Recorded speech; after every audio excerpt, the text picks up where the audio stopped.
Hello, everyone. This is Alexander Horat with the Morgan Millennial Minute Report, brought to you by David Morgan of themorganreport.com. And today we have a very special guest, Jimmy Son. He is an instructor on programming blockchain technology like Bitcoin.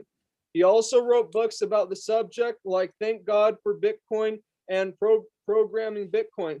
Thank you for being on the show, Jimmy. Thanks for having me. So can you please tell us why we need Bitcoin and blockchain technology? Well, you don't really need blockchain technology, but we do need Bitcoin. And the reason why we need Bitcoin is because there is no real easy, good way to save.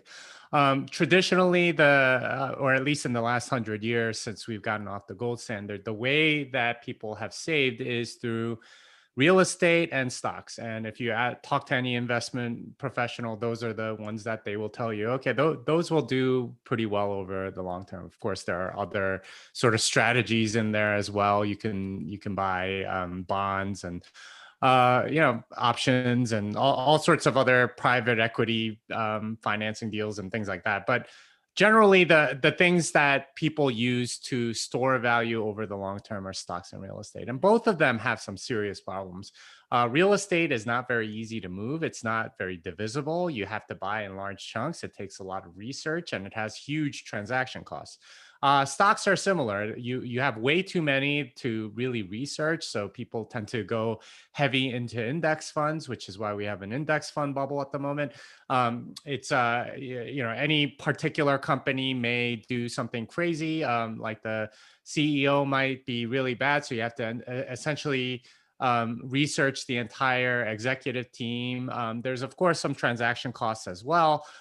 There's also problems with price manipulation and things of that nature. So neither of those are very good, and they're also not that accessible. If you're somebody that's in the lower third of the income bracket or something like that, you're not going to be able to easily buy stocks or real estate for that matter. Bitcoin gives us a good way to store value, to save for a long period of time. And you don't have to do lots of research to figure out which lot is best in this particular neighborhood. You don't have to go and research 30 different stocks to see if their PE ratios align with their 10K and everything else. All you have to do is just go buy Bitcoin, and it's the same Bitcoin that the best Silicon Valley insider gets. It's the same Bitcoin that somebody in Nigeria or Turkey gets. It's exactly the same, and for that reason, it takes a lot of the time that you would invest in investing into other productive activities such as creating goods and services. So why do we need Bitcoin? We need Bitcoin because we need a really good savings technologies because we don't have one right now. And ultimately that will result in a civilization that is that is better, that is geared towards saving, that is actually building up instead of tearing down. Okay, so what are your thoughts on the role of physical gold and silver? Does this 5,000-year-old money play a part in the future, or is it a dinosaur? I think it's a dinosaur. The reason why we have fiat money right now is because of gold. The physicality of gold, it means that to transport it is actually fairly cumbersome, right? Like, and this is what ultimately led to banknotes, which eventually became fiat money. The inconvenience in transporting gold, its physicality was the big weakness, and ultimately banks started fractionally reserve lending, and then governments came in with a central bank and took all of that gold, and Executive Order 6102 being the main one. But that whole process is a very quick slippery slope. In order to make gold convenient, you essentially need to digitize it, and by digitizing it, you open the door to making it into a fiat money, which is essentially what happened with the US dollar. It used to be backed by gold, now it's not. Bitcoin is much better because it's natively digital. So in order to you don't need to do anything to make it more convenient. You don't have to centralize it like we did with gold. And therefore it's superior as a savings vehicle. It's superior as a way to store value and so on. Also, it's actually more scarce than gold, which is amazing because gold is, of course, a very, very scarce naturally occurring element, and the fact that you only can do like it's historically only had like an inflation of 2% per year throughout its 5,000 year history is fairly remarkable. But Bitcoin's even better. It has an absolute scarcity. So in that sense, it stores value even better than gold does. Do you think it's good to have a little bit of gold and silver in your portfolio? I personally don't, but there might be some people that really like it for some reason or another, and possibly it could be a hedge in case like all electronic devices somehow go kaput or something like that. But generally, I think the possibility of that is so remote that it's not really worth it. Okay, so who is Satoshi Nakamoto? Nobody really knows, and probably a cypherpunk from the 90s that was, looking for a way to make a digital currency with the ideal properties, but we really don't know. And yeah, I have no idea. So some say that Satoshi Nakamoto is the NSA US government and that they were trying to implement a digital social credit system. Is that Mm. analyst true? What is your opinion of that theory? I think it's ridiculous. There's no reputation built into Bitcoin at all. There's no real evidence that like, the NSA or the CIA or any other government organization worked on this. You can go look at the code. You can read it. It does seem like it's from one person. And regardless of who created it, the way it functions now, it is not controllable by any of those entities. So, in a sense, if they did do that, then it wouldn't matter anyway because they can't control it. Okay, so could Bitcoin be taken over by the US government and then used for the social credit system like they're using it in China for their digital system? No, they couldn't. It's based on proof of work and so on. So there's no central authority. There's no monitoring station. There's no reputation tracking or anything of that nature within Bitcoin. The way to do it is the way that China is going, which is to have a central bank digital currency. It's essentially currency that's entirely controlled by their central bank. They're probably going to cut out all of the banks that are under them, the commercial banks, the residential banks, and so on, and instead just have each citizen have a direct account with them so they can keep track of them easier. The US government, if they wanted to have a social credit score and reputation management, or like deny loans or collect taxes very easily or whatever, a central bank digital currency is probably the way they would go. But that would be amazing for Bitcoin because nearly everybody would get out of the dollar then and want to get into a system that is not under surveillance or confiscation or whatever. Yeah. So the US government has recently said that they will tax cryptocurrencies, including Bitcoin, on capital gains. Why are they wanting to do this, and what are your thoughts on that? Well, they've done that for every other asset, so I think it just kind of gets caught up in that net of stuff that they're doing. Like they charge capital gains on anything that you buy. So this is how they get their pound of flesh. I happen to think they don't really need to tax anybody because they can print money to all oblivion. So it doesn't really make sense. So tax policy is really a social control policy. And this is, one of the things that they do is to make, investment harder, and they collect their pound of flesh with their capital gains tax rate. Okay. So what do you think about the United States government seizing billions of dollars in Bitcoin from the Silk Road website? They did that many years ago, and Yeah. back then it wasn't billions of dollars. And they did it because Ross Ulbricht was actually terrible at securing his keys and, and so on. So it got seized by the federal marshal. They auctioned it off a couple of years later for a pittance. Those would be worth many billions now, but they sold it to Tim Draper, and he now has billions of dollars instead. So That sort of thing is going to happen. Anytime you have anything valuable, sometimes the police will find it and then they will auction it off or something like that. Unless it's drugs or something, in which case they'll just like go ahead and destroy it or whatever.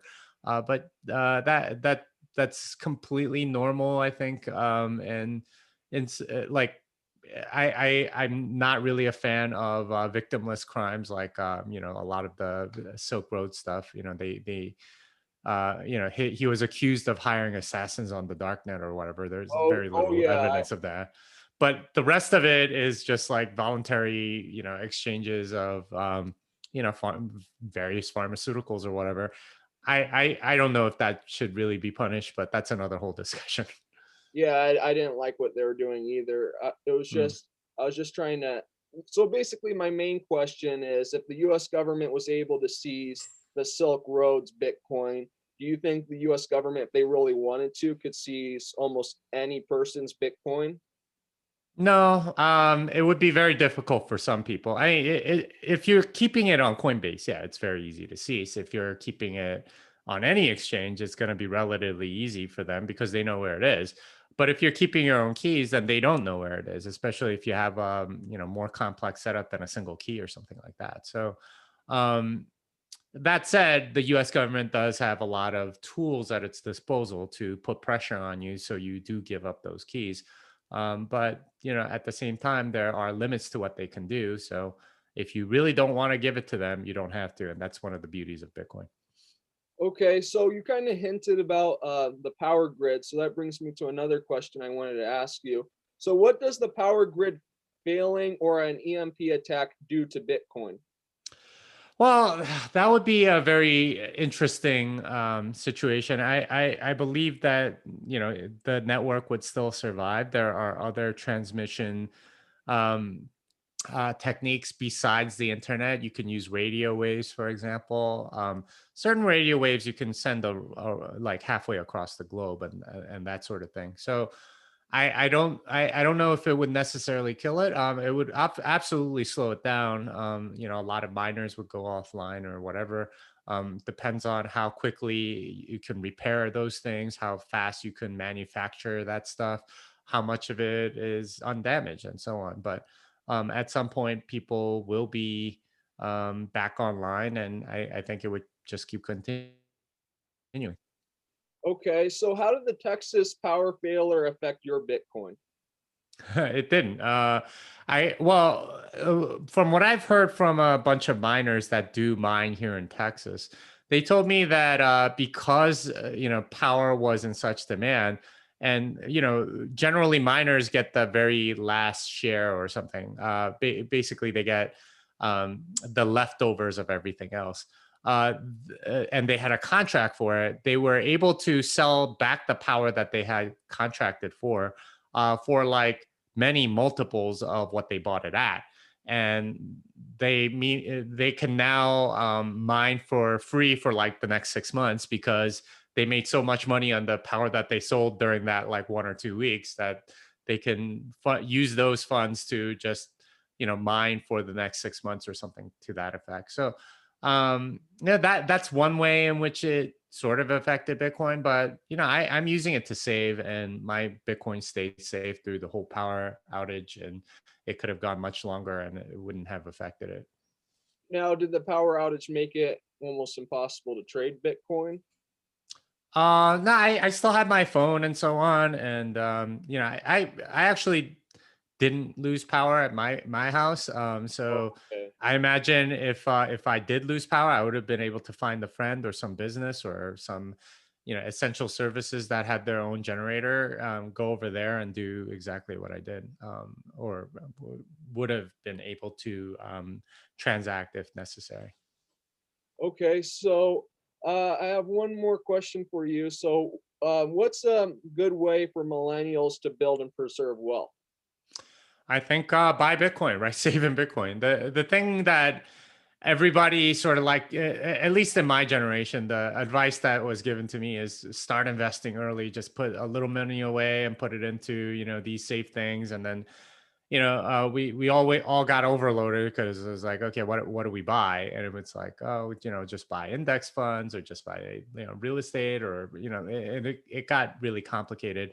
I ended up losing a decent chunk of money, at least earlier in my working career, because I was trying to buy the right stocks and so on, and I did terribly. But for the people that actually did save sort of on a consistent basis, they did pretty well. And for millennials, for younger people right now, um, they have the opportunity to go and get Bitcoin on a regular basis. You really don't have to think much about it. There are all sorts of dollar cost averaging services. This is an asset that in US dollar terms has averaged a 200% return over the last 10 years, right? Each on a yearly basis, which is rather incredible. So you can do the math and figure out like how much you need to save and so on. But this a really good way to manage your wealth. And I really don't think you need to think much more than that. And instead of putting that time into learning about different investments or different real estate that you might want to invest in, you can just do Bitcoin and then use the other time to go earn more money so you can stack more Bitcoin or do whatever else you want to do. Okay, so where can people find you? I'm on Twitter at Jimmy Song. I have a newsletter, jimmysong.substack.com. I have a YouTube channel, Off Chain with Jimmy Song. I have a podcast, Bitcoin Fixes This, which is available on Anchor and other popular podcasting platforms. I've written several books. You can find them all at programmingbitcoin.com. And yeah, I'm on Clubhouse a bunch. You can go find me there as well. Well, thank you, Jimmy, for being on the show, and I hope we can have you on again soon. All right, sounds good. Thank you. Thank you.